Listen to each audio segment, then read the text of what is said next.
The next two sheets in the program are the cash flow and equity growth sheets. Both of these sheets are only relevant if you are holding a property for long-term cash flow or equity growth.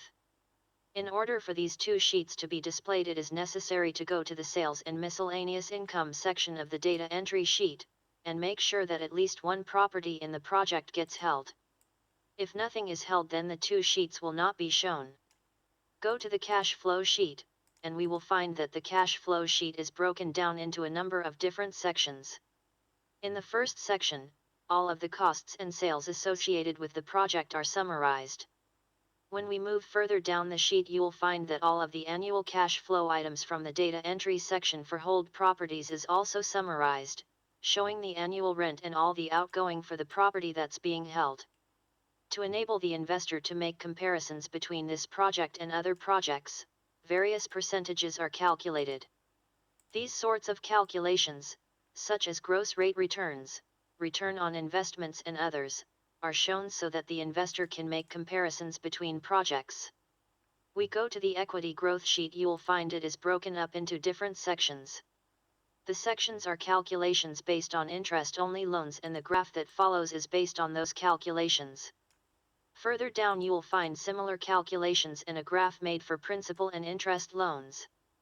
In this example we will concentrate on the figures that are calculated for the interest-only loans.